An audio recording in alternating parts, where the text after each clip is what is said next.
Did you know that Denver was recognized in Q3 and Q4 in many articles about the hardest hit market in the real estate industry?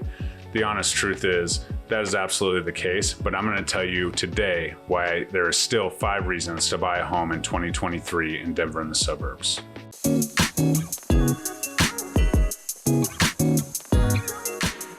What's up guys, Jeremy Kane with Living in the Denver Suburbs. Super excited to bring this video today because I'm so passionate about homeownership and super excited about these 5 reasons why you need to buy a home in 2023. As always, like, comment, subscribe. I'd be happy to connect with you and talk all things real estate, all things Denver and the suburbs anytime. All right, so let's dive in. Reason number 1 is interest rates are said to be stabilizing as we move into Q2 or Q3 of this year. I'm not a mortgage person.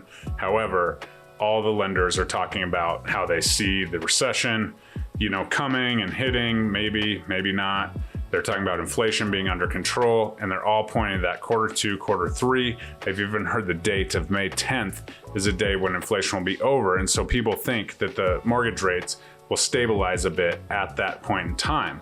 Now, we will not see the record low interest rates that we were seeing, the 2s and 3s. I don't think that's going to happen for quite some time. However, once we get comfortable to these interest rates and people are still buying at 6 and 7%, with the number 5 in front of it, there's always a little relief, and that'll bring out some demand.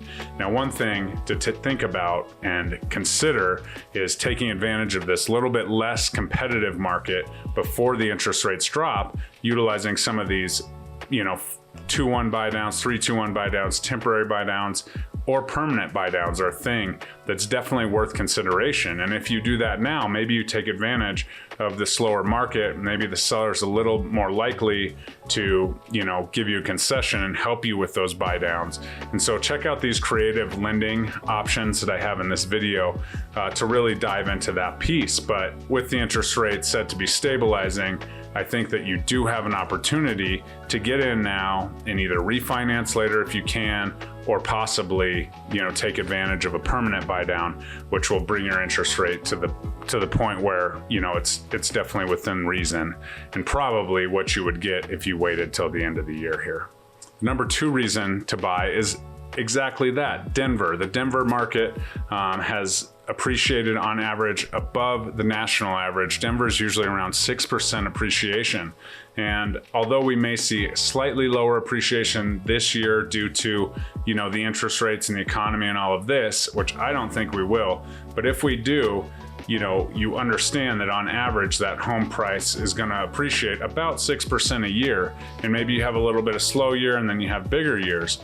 But as we, think back to, the 2008, 2009 timeframe, it's always been said that your home is doubled in value. If you bought it in 2008 and you have it today, it's at least doubled in value. And all you had to do was hang on, and you didn't have to, maybe you were upside down and maybe you were underwater, but if you just hold on during the rough times, maybe, rent it out if you have to move, or just don't simply sell when the market is down, you will eventually benefit from that appreciation, because historically we're at a 6% rate of appreciation, and that is huge. I mean, that's right along with some of your stocks and that kind of stuff.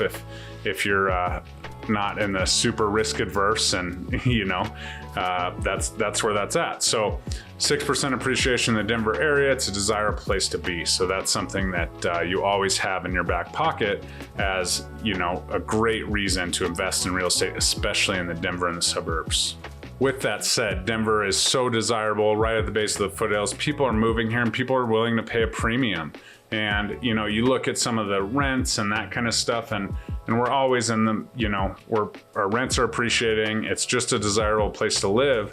But even still, like, I have rentals, and as long as I have a yard and allow dogs, I can really charge, the going rate and actually get it for my rentals and a little bit above. And so as we think about this, and renting, always 100% interest. And obviously, as a person who has investment properties, I believe 100% in home ownership, and I try and get, those tenants of mine that are living in those investment properties into home ownership as quickly as I can.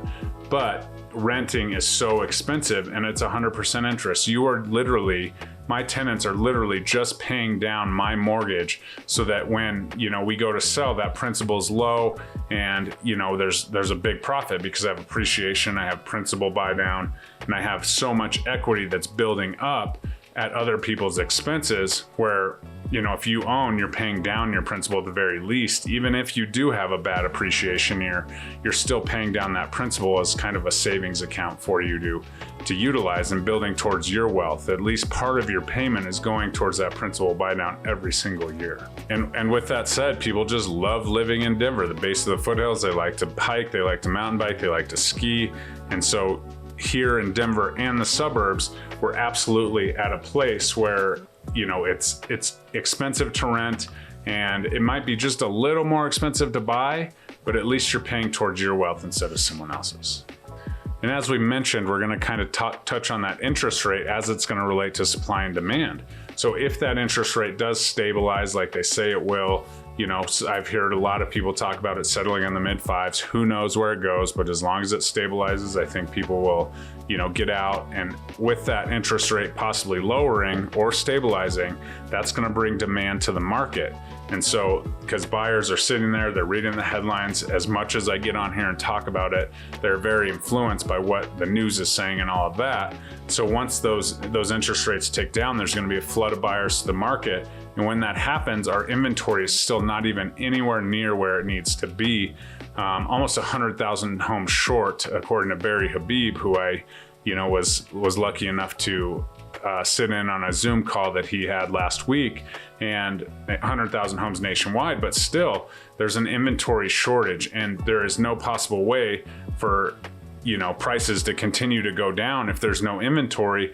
Once that demand comes back, the low inventory is going to be another storyline, another headline, and we're going to see multiple offers and that kind of stuff. Now, the interest rates, like I said, won't be as low as they got during COVID over the last 2 or 3 years, but they will be lower, so that the demand will come out. I do think that we will not see the crazy bidding wars and the fast acceleration of prices because of the affordability piece and the interest rates not being so dang low that people are able to go 6 figures over their budget and all of this stuff.